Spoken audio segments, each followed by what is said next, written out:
I find myself, because when I was with the Secret Service, I would always end up floating towards people who were cops or military. We would just kind of, I don't know, we would just, it was almost like the last two Cheerios in a bowl of cereal. We would just find each Be other, together. and like Yeah. we had that nexus. Is it like that for spouses? Like when you meet, oh yeah, my husband was a cop. Like, is there camaraderie? I don't know how it works on the other end. So in my own personal experience, yes, I'm very good friends with one of his old teammates' wives. But Vic he tried very hard to keep me away from them. From the wives or from the No, team? from just even the team, police officers. Like Actually, I respect that. I get it. and not that he didn't trust his team, because very much he trusted his team. But he doesn't trust police officers. Yeah. Let me just throw that out setting. there. I will bust a door down. Mm-hmm. That man will take a bullet for me. Nah, Playboy, you ain't coming around my wife. Yeah. So there was a small crew, where Yeah. and he's like, no, but also I don't only think it's because of that. I think the bigger thing goes back to what we were talking about earlier. Yeah. I didn't know the stories. Yeah. And they openly talked about the stories, and I think he was just trying to protect me from knowing.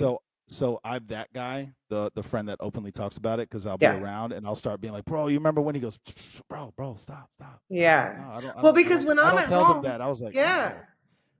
Because I need to stay focused on what I'm doing. We have 3 kids at home. They're all living essentially with us full time, and I had to keep my cool here. And if I knew, I mean, I'm an Italian girl from Paterson. I probably am not going to keep my cool. Yeah. Yeah. No, yeah. And that's it. It sounds to me, though, that was the balance that you guys created in your homes, and it worked really, really well for you guys. And I would say that maybe it doesn't work for everybody. Maybe that's not the balance, but I think it's really good that it seems very early on that you guys realized what each other needed. He knew that he needed to shield you and kind of keep you in that bubble, and you knew you needed to kind of receive that so that you could be present and focused on the kids. So that's good, and I think that takes a lot of communication at an early point in your relationship to get there. Yeah, and it also took shift in communication, because how we communicated at 21 and then 30, I'm 30, he's 39, so we had to continuously kind of check back in to see, like, what else do you need that you didn't need 5 years ago in a conversation? For sure. And we still do that. And I feel like retirement has even brought us even much closer. Yeah. Well, at least you guys like each other. Yeah, we do. Vic calls at least me you guys his like stalker. each other. Vic calls me his stalker because I'm always like, hey, you want to hang out? Hey, babe. What are you doing? There's a shift in retirement, big time. People don't realize, because besides the fact that the person that changed in that whole drop off that happens when you leave law enforcement, but then that person's there all the time, and you're like, what do you?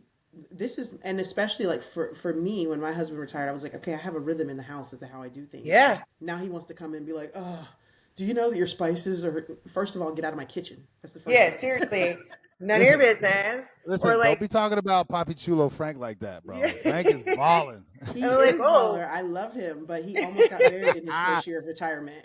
I have 5 acres. Also, I was like, you're I'll rent a stop backhoe. trying to help me with that, because I have my flow. Like, I why have are you my changing flow. it? Thank you. Why are you changing it? Yeah. Vic would come home and I'd be painting the deck, right? Now, Vic would never paint the deck. He would never paint the deck. But here I am, I do those things. And sometimes I find, when he's home, I'm like, I can't do my crazy thing right now. I can't go outside and paint the deck because Vic is home. Because you're here. Yeah. Vic, don't you need to go do something? Yeah. Luckily, he has many hobbies, between guitar and golfing and all. Yeah, he left that out. We're bringing that up tomorrow, Vic, just so he knows. He's a great guitar player. He these things out. Oh my God.